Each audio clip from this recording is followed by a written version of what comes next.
एक छोटे से गांव चंद्रपुर में राजा बाबू नाम के एक प्रतिष्ठित और संपन्न जमींदार रहते थे।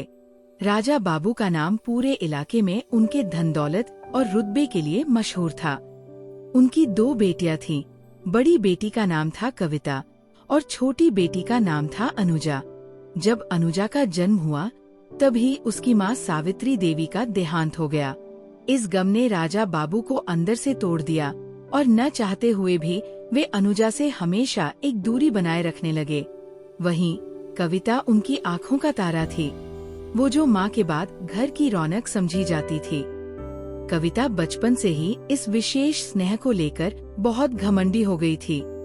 वह अनुजा को नीचा दिखाना, ताना मारना और तिरस्कार करना आम बात समझती थी। घर में जो भी अच्छे कपड़े, स्वादिष्ट भोजन या उपहार आते, वो सीधे कविता के हिस्से में जाते। अनुजा को अक्सर जूठा बचा हुआ खाना मिलता और कई बार तो वो भूखी ही सो जाती। समय के साथ दोनों बहनें जवान हो गई। कविता अभी भी हर सुबह देर से उठती, खुद में मगन रहती, कपड़े और श्रृंगार में व्यस्त रहती। वहीं अनुजा सुबह तड़के उठ जाती, नहाकर तुलसी के पौधे की भक्ति भाव से पूजा करती, फिर गांव के मंदिर जाती और वापस आकर पूरा घर संभालती। एक दिन अनुजा ने कविता से कहा, दीदी, माँ तो हमारे साथ नहीं है, लेकिन जब मैं तुलसी माँ की पूजा करती हूँ तो मुझे माँ की उपस्थिति महसूस होती है। तुम्हें भी एक बार कोशिश करनी चाहिए, मन को बहुत शांति मिलती है। कविता हंसते हुए बोली, मुझे इन पौधों से कोई मतलब नहीं, ना मुझे पूजा करनी है और ना ही किसी देवी की ममता चाहिए। मुझे जो चाहिए वो मैं खुद हासिल कर सकती हूँ। कुछ ही समय में राजा बाबू ने कविता का रिश्ता एक बहुत ही अमीर और प्रभावशाली घराने में तय कर दिया। परिवार इतना धनवान था कि गांव में चर्चा हो गई। कविता ने अनुजा से ताना मारते हुए कहा, देखा, ना मैंने कभी पूजा की, ना व्रत रखा, लेकिन मुझे सब कुछ मिल गया। और तुम बरसों से तुलसी की सेवा करती हो, लेकिन रह रही हो वही झूठे बर्तनों में। अनुजा ने शांत भाव से कहा, दीदी, जो भी होता है माँ तुलसी की कृपा से होता है। पूजा से आत्मा को शक्ति मिलती है और विपत्तियों से सुरक्षा।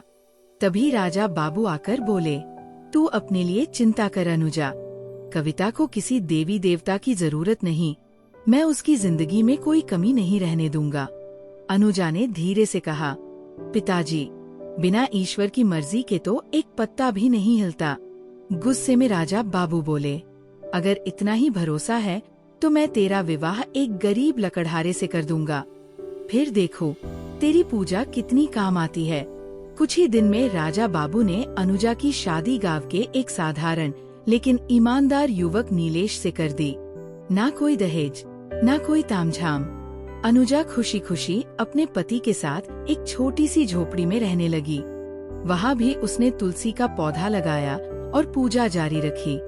बरसात का मौसम आया और नीलेश को लकड़ी काटने का काम नहीं मिला। घर में खाने के लाले पड़ गए। एक दिन वे दोनों मंदिर गए, जहाँ उनकी मुलाकात सेठ कैलाशनाथ से हुई। सेठ जी ने नीलेश को पहचाना और कहा, मेरे पास लकड़ी का व्यापार है, लेकिन अब देखने वाला कोई नहीं, तुम संभाल लो। नीलेश ने जिम्मेदारी संभाली और धीरे धीरे व्यापार खूब चल पड़ा। पैसा आने लगा और वे एक बड़ा मकान बनाकर सुखी जीवन जीने लगे। एक दिन अनुजा मंदिर से लौट रही थी, तभी रास्ते में उसे एक पेड़ के नीचे कोई रोता हुआ दिखा। पास जाकर देखा तो वह कविता थी, चेहरे पर दुख, आँखों में आंसू। अनुजा ने गले लगाकर पूछा, दीदी क्या हुआ? कविता ने रोते हुए बताया, मेरे पति बहुत बीमार हैं, सारा धन इलाज में खर्च हो गया, अब कुछ भी नहीं बचा। पिताजी का व्यापार भी डूब गया। मुझे बहुत पछतावा है अनुजा, मैंने तुम्हें हमेशा नीचा दिखाया, पूजा पाठ का मजाक उड़ाया। अब समझ आया माँ तुलसी का अपमान कितना भारी पड़ता है। अनुजा बिना कुछ कहे उसे अपने घर ले आई, इलाज का खर्च उठाया। कुछ ही महीनों में कविता के पति ठीक हो गए। फिर अनुजा और नीलेश ने राजा बाबू के पास जाकर उन्हें घर बुलाया और उनके व्यापार में पैसा लगाकर फिर से व्यवसाय शुरू करवाया। राजा बाबू की आंखों से पश्चाताप के आंसू बहने लगे। उन्होंने कहा, बेटी, तुझे कभी समझ ही नहीं पाया। आज जान पाया कि सच्चा धन न धन होता है न रुतबा।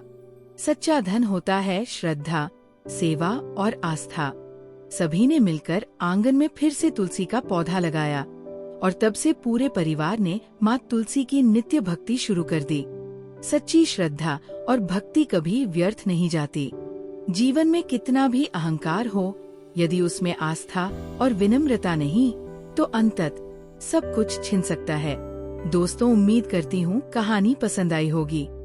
वीडियो को लाइक करें, शेयर करें और आराधना टून्स को सब्सक्राइब करना ना भूलें। अगली कहानी में फिर मिलेंगे, एक नई कहानी, नई सीख और नए जज्बात के साथ। नमस्कार।